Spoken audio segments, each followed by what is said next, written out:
சங்கீதம் 105 21-45 வரை. தன் பிரபுக்களை அவன் மனதின்படி கட்டவும், தன் மூப்பர்களை ஞானிகளாக்கவும், அவனை தன் வீட்டுக்கு ஆண்டவனும் தன் ஆஸ்திகளுக்கெல்லாம் அதிபதியும் ஆக்கினான். அப்பொழுது இஸ்ரவேல் எகிப்திற்கு வந்தான். யாக்கோபு காமின் தேசத்திலே பரதேசியாய் இருந்தான். அவர் தம்முடைய ஜனங்களை மிகவும் பலப்படுத்தி, அவர்களை பலவான்களாக்கினான். தம்முடைய ஜனங்களை பகைக்கவும், தம்முடைய ஊழியக்காரை வாஞ்சையாய் நடத்தவும் அவர்களுடைய இருதயத்தை மாற்றினார்.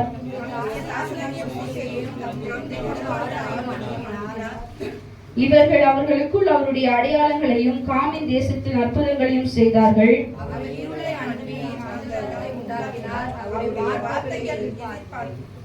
அவர்களுடைய தண்ணீர்களை இரத்தமாக மாற்றி அவர்களுடைய மச்சங்களை சாக பண்ணினார்.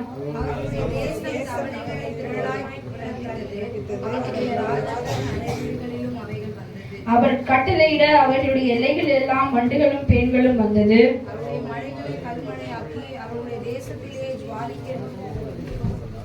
அவருடைய திராட்சை செடிகளையும் அத்தி மரங்களையும் அடித்து அவருடைய எல்லைகளில் உள்ள மரங்களையும் முறித்தார். அவர்களுடைய தேசத்தில் உள்ள சகல பூண்டுகளையும் மறித்து அவர்களுடைய நிலத்தின் கனியை தின்று போட்டது.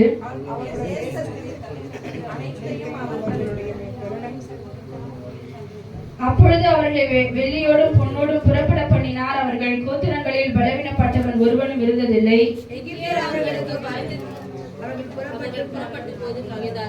அவர் மேகத்தை மறைவுக்காக விரித்து இரவை வெளிச்சத்திற்காக அக்கினியையும் தந்தார்.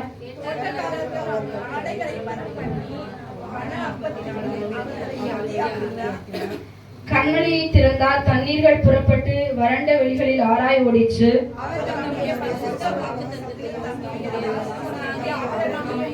தம்முடைய ஜனத்தை களிப்போடும் தாம் தெரிந்து கொண்டவர்களை கம்பீர சத்தத்தோறும் புறப்பட பண்ணி